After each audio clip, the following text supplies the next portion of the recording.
Hey friend, welcome back to Live with Ease. My name is Julia and here we are, part 2 of wrist rehabilitation, yoga for wrist rehabilitation.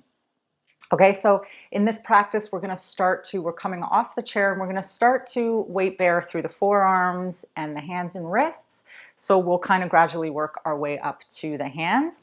So please be gentle, check where you are in your progress, in your process, of your healing and your journey to recovery. You scale back if you need to. If things are getting aggravated, please revert back to part 1 if you haven't checked that out yet, or if you feel that you need to go back to that step.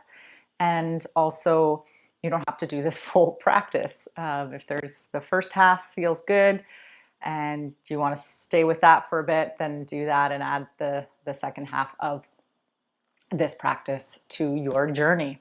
Okay, so why don't we come onto our knees. And so in this first part, you can either rest rest the pelvis on the heels, or you can come off the heels with the pelvis. I personally like to start with the pelvis on the heels. Of course, if you'd like to place any support under the pelvis, that's advisable if you need that added comfort. Okay, so if you're hanging out like this and you just feel tense in the upper body, gathering tension in areas further up the neck, the shoulders, then or even in your low back, then help yourself out. Help a friend out. Give yourself support. Give that tushy some support. Okay, so find your comfort, and then we're going to place the forearms, elbows, and hands shoulder width apart. Okay, and then just to start off here, we can just take a simple little massaging of the top of the hand, the wrist, forearms, all the way up the arm to the shoulders. Yeah, give it some love. Good. And then maybe consider flipping the palm and getting on the inside of the hand. Again, if you want to go back to, as we did in part 1, massage the palm of the hands, the fingers. Keep breathing. Exhale, drop, drop, drop into the exhale. Good. If you want to take that squeezing, a little massaging. Excellent. And then let's do the other hand and arm. Oh yeah, yes. Feels so good. It just wakes it that contact, skin on skin, or the touch is very energizing and awakening, I find.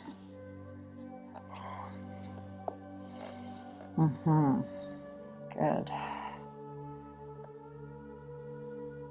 Again, be gentle, even in this simple practice of massaging and rubbing.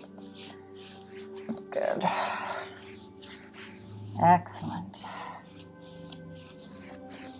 Good. And then maybe rub the hands together. If you want to interlace the fists, practice that ulnar and radial deviation, supination, pronation. Good. Flick the wrists. Excellent. And then let's spread those fingers on the ground. So a great stepping stone here to when we get fully onto the hands is in this position, because we're not fully weight bearing, we have the opportunity to check in with how much of my hand can I feel on the ground? Can I find all points of the hand on the ground? So aiming for the inner part of the hand, the outer part of the hand, the knuckles. So often when we move onto our hands, we start to curl the hands, lean you know, a little more on the outer part of the hands. So what we want to do is really take a moment to ground through the inner part of the palms as well as the outer. Yeah, find that balance. Good. And then from here, we're going to do a little suctioning. So if you imagine that you're suctioning, like pulling up in the inner part of the palm, here in the middle of the palm, as if you're sucking through a straw, and then the fingers are kind of like sticking, and this inner part of the palm, or the middle of the palm, is kind of elevating off the ground. Yeah, so on an in-breath, as if you're sucking the palm up, so as if you had a straw in the palm and you're scooping and sipping up Earth's energy. And then as you exhale, relax the palm towards the ground. Ground those fingers, knuckles, palms.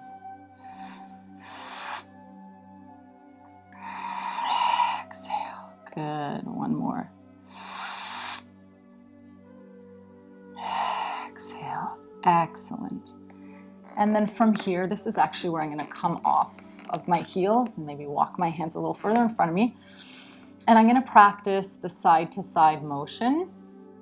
Yeah. Kind of washing the mat here with the palm of your hands.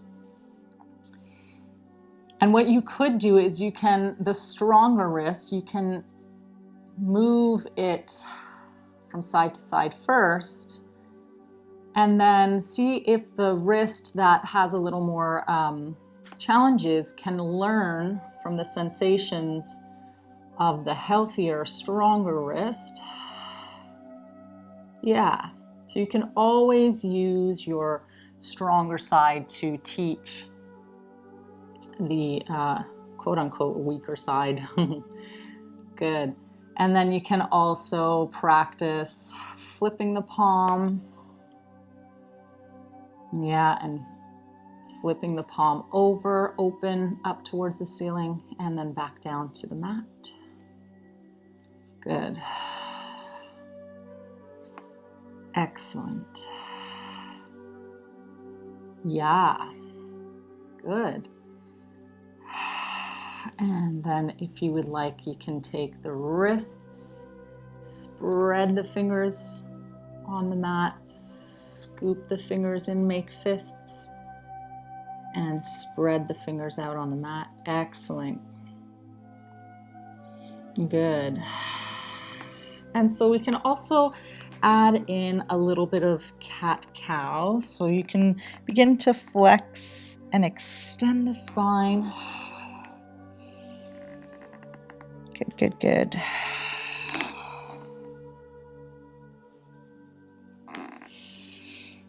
Good. And then maybe extending one leg if you want to continue flexion and extension. Good. And of course, switch sides.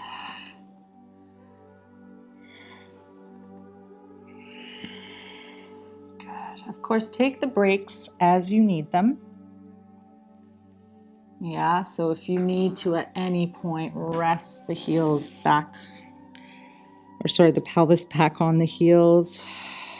In child's pose, please do that at any point.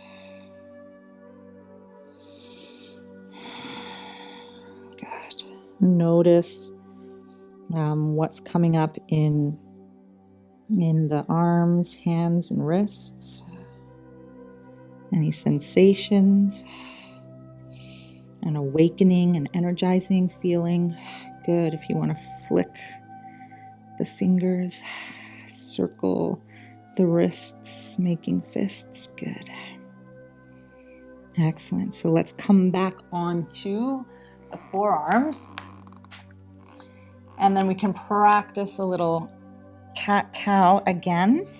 And then maybe this time as we take the leg back, so if I inhale into flexion and as I exhale, maybe I take one leg back. Lengthen, lengthen, lengthen that away. Lengthen the leg away from the skull. Yeah, good. And then exhale, extend in the other leg.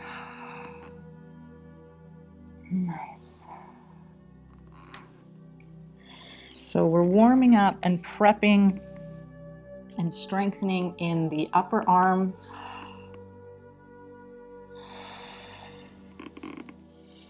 So that when we come onto the hands fully, we can weight bear without feeling like we need to take on too much effort, yeah? And gathering of unnecessary tension. Good. Excellent. Good. And if you need a rest, back on the heels one more time. Not one more time, as many times as you want, actually. Don't listen to me when I say one more time. You always have the opportunity to do it again and again and again. It's your practice. Okay? So let's come up and sit upright. And we'll just do a few little movements before we come onto our full onto our palms, onto our hands, yeah? So let's start with a little bit of flicking. Again, see again where you are in your process. If shaking feels safe, shaking is always a good way to release the tension and that holding I was talking about. We want to let the softness travel through the entire body, but specifically right now, shoulders, arms, hands, and wrists. Good, good, good. And then let's take that left arm out in front of us, and then we can use the right hand to flex. Take the fingers back. Extend, fingers.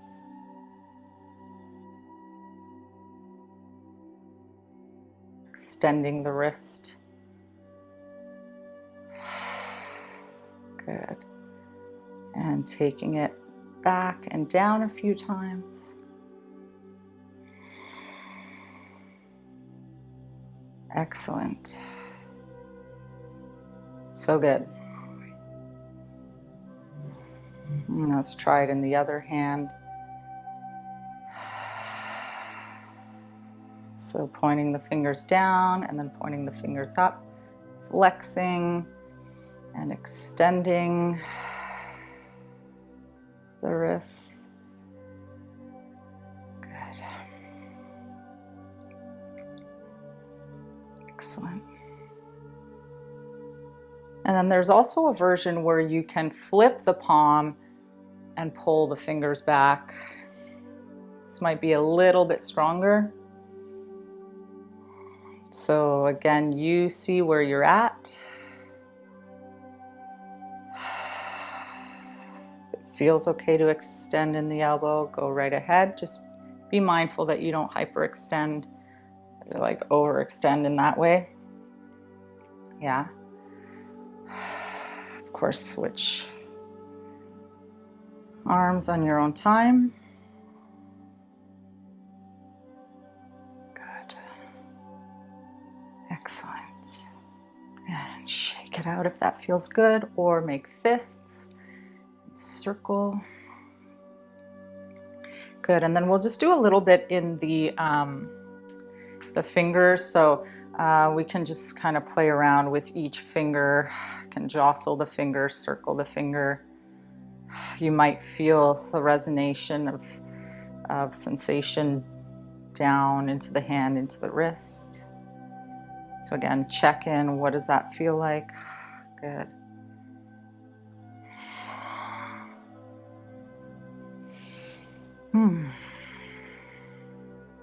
Awesome.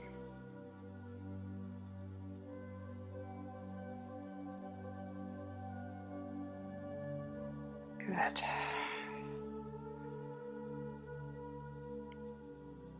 Flex and extend those fingers. Yeah, just really wanting to get those fingers, hands, wrists moving nice and loose. Yeah. Good, because when we go to weight bear in cat or in downward dog, we want to think of the bones. Bones are what we weight bear through. We don't think of adding any engagement or unnecessary tension, yeah, because it's gonna create an imbalance, or can create a little bit of instability, because the more we tense, the more we elevate off the ground. But if we think of the bones dropping into the earth, we become more stable and grounded. And also it gives the opportunity for the musculature around the bones to soften and relax. Okay, so before we come on to the hands here, let's just take a moment to extend in the fingers as we bring the palms back down. Good.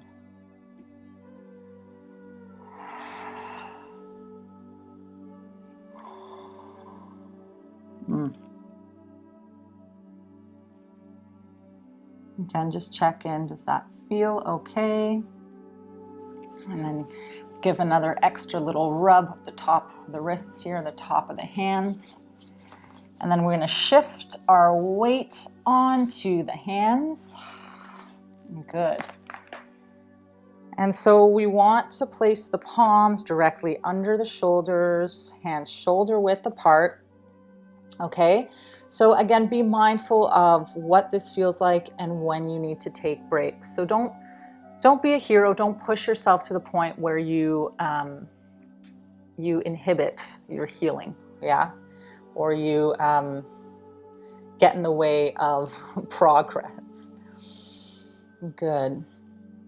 So let's check in. Our fingers, are we kind of slacking and curling the fingers off the ground, curling and peeling the inner part of the palm off the ground?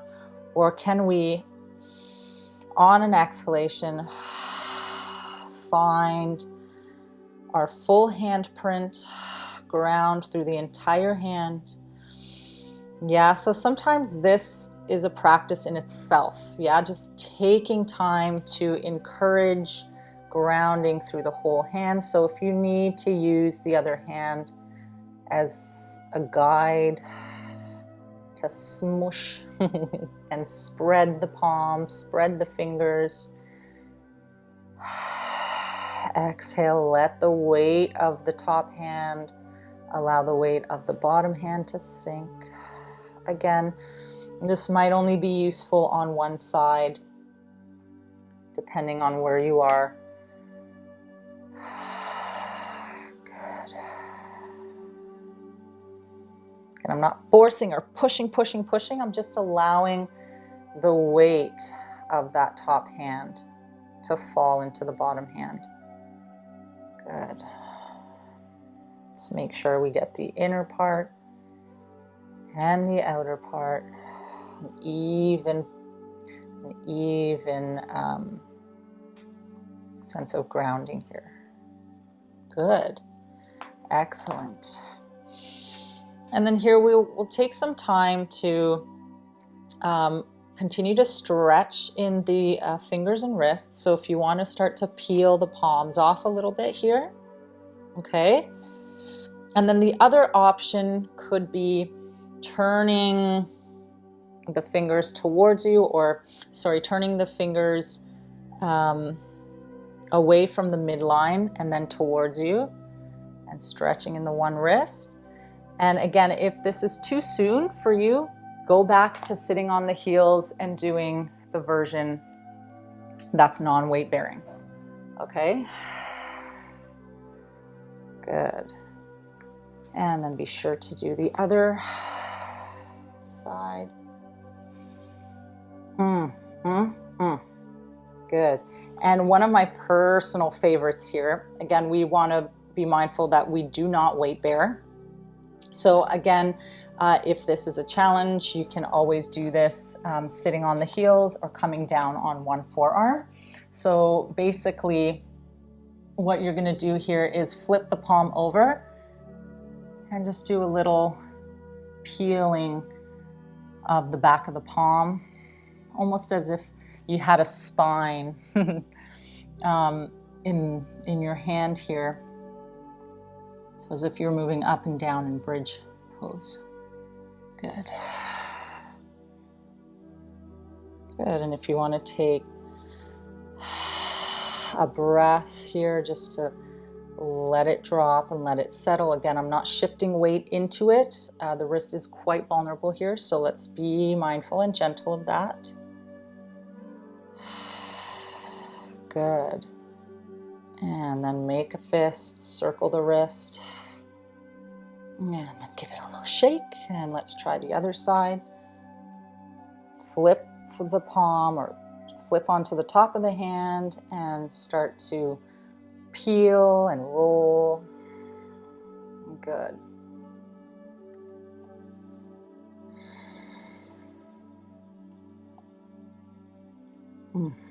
Yeah. And then exhale, just let that hand sink into the earth. Keep the fingers relaxed here.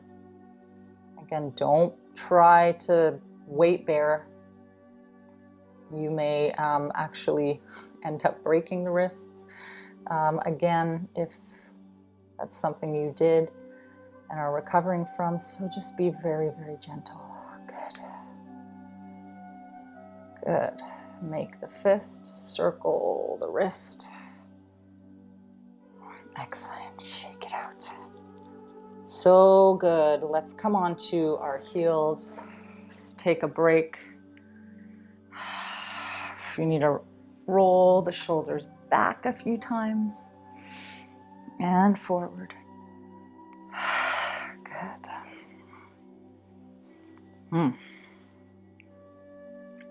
Good. So let's do what we did briefly here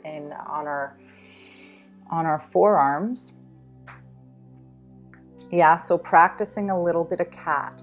Let's pour the weight through the entire hand. Take a bit of cat-cow here. You can add the legs. Yeah. So this is still quite strengthening for the wrists, yeah. And again, you decide, of course, switch at your own time, but you decide how long you want to be on the hands, when you want to take the breaks. Yeah. Because the more we take the breaks and just honor where we're at, the more or the better opportunity we have in moving forward. Yeah, instead of backwards. Good.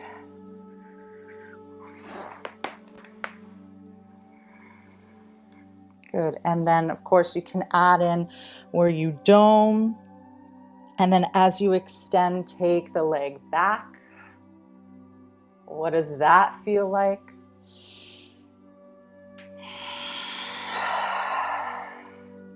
And see if you can imagine. So as I take my flexion of the spine here, my weight is evenly distributed between both arms and hands, yeah? And same thing, when I exhale and extend in that back leg and raise and elevate that back leg, I want to think of that breath and that energy pouring right down both arms into both hands evenly. The shift of weight might happen a little more obviously in the lower body, but we want to keep even distribution and weight bearing in the upper body. Good. Awesome, you guys. Good job. Good. Let's take that break. If you want to rest in child's pose, maybe flip the palms. Take a moment here, feeling the back of the palms, the back of the wrists. Settling into the earth.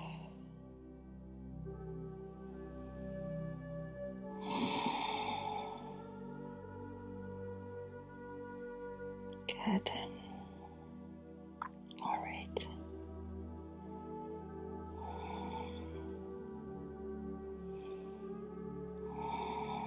Awesome. So, two options here.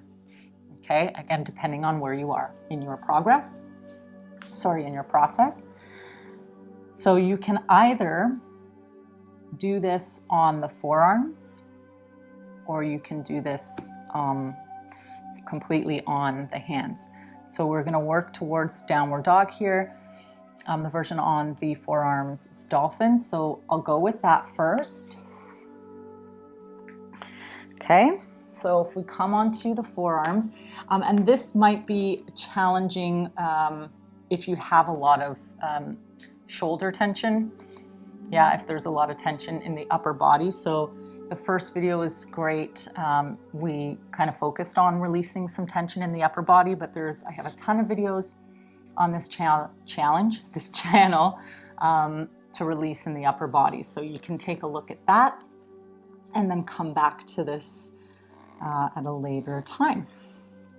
Okay, so what I want to aim to do here, the thing with downward dog and dolphin or downward dog on the forearms, is we want to make sure the weight is being shifted into the lower body. So we take the stress off of the upper body because, you know, we don't walk with our hands, we don't walk with our upper body. So we're not designed to, we can weight bear through the upper body, but we're not designed to do that. It's not a natural thing that we do. Sometimes we do to build strength, but when we do that, again, we want to watch out for over-engaging. We want to, in order to build the strength, we want to do it from a place of relaxation and softness, okay?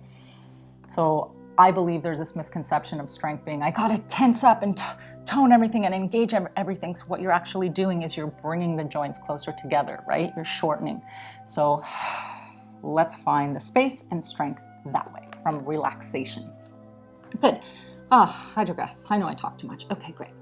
So let's come on to the forearms version. Yeah. Elbows hip width apart, right under the shoulders. I'm going to let the weight of my head drop, curl the toes under, take a breath in here. And as I exhale, that exhalation is going to be my emphasis to shift the pelvis towards the heels, press the feet into the ground and extend the legs. Of course, I can keep them bent depending on where you are at with your hamstrings. Yeah, but the idea is I want to shift my weight into the heels. Good. Again, just because I'm on my elbows and forearms, I don't want to get lazy with the hands. I want to think of grounding, finding that even grounding. Good.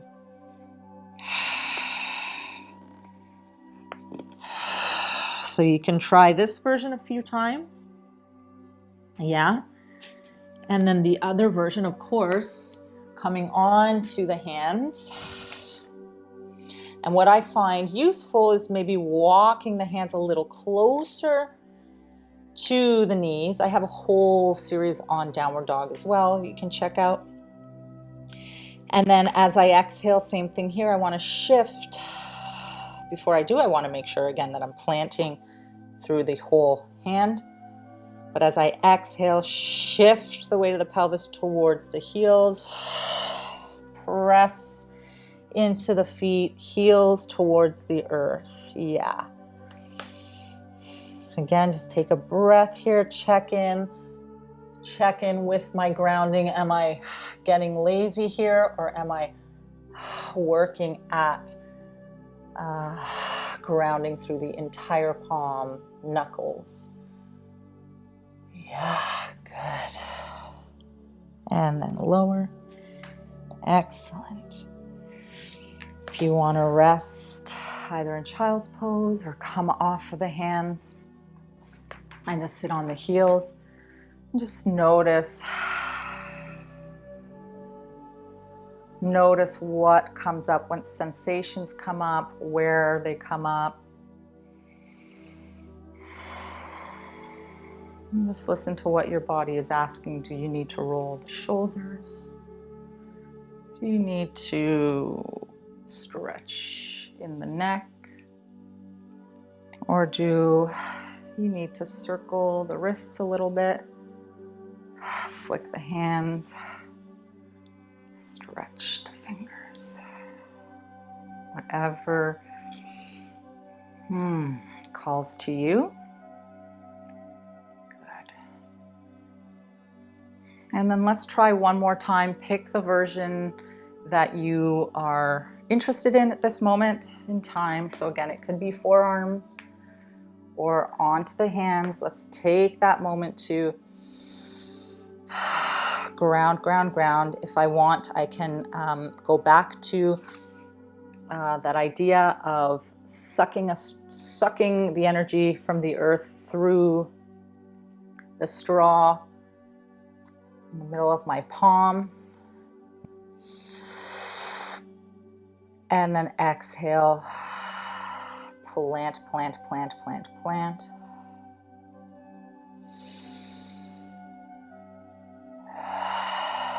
Good, and once I find my whole handprint, whether I'm on my forearms or on my hands, I can curl the toes under. Take a big breath here. Big out breath, use it as a little momentum. Shift the weight of the pelvis into the heels, the legs. Good. Check the palms. How they doing? How you doing? Are you all grounding? Good. Excellent.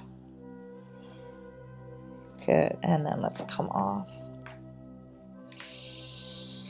You can either sit on your heels, or if you want to sit cross-legged, whatever you choose, place the palms somewhere on your legs or thighs or knees.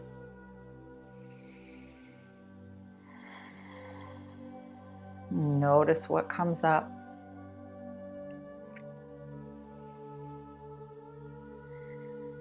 Can you feel the rush of energy? Healing to the area that needs it. The wrists.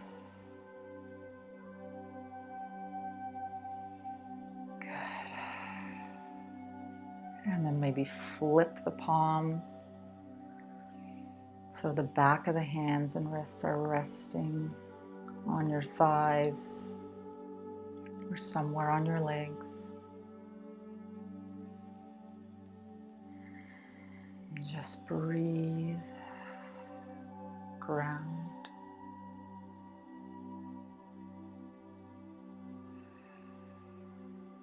Good. You can alternate from palms resting on the thighs or back of the hands, or maybe one is flipped, one is down.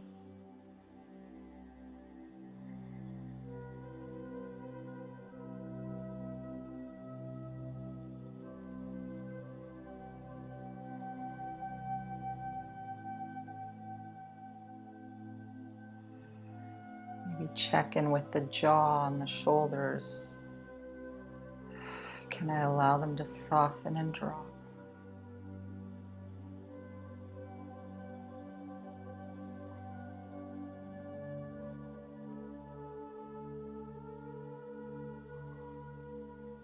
Good. Continue to rest here, giving yourself the time to absorb all that healing, strengthening, release,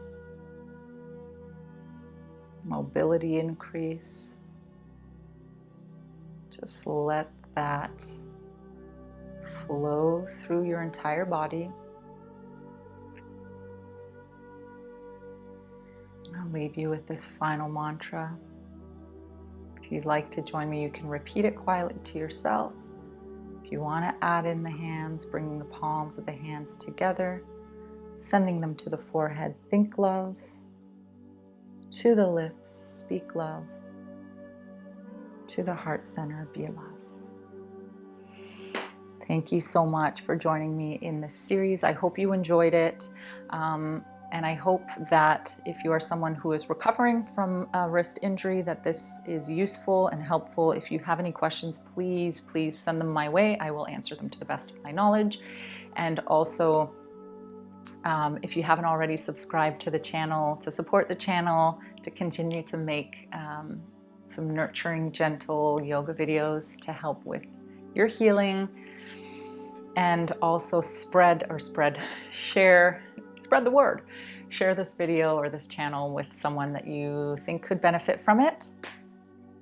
So be well, my friends. Stay healthy, stay strong, be patient with your healing. And until next time, ease into your best life. Namaste.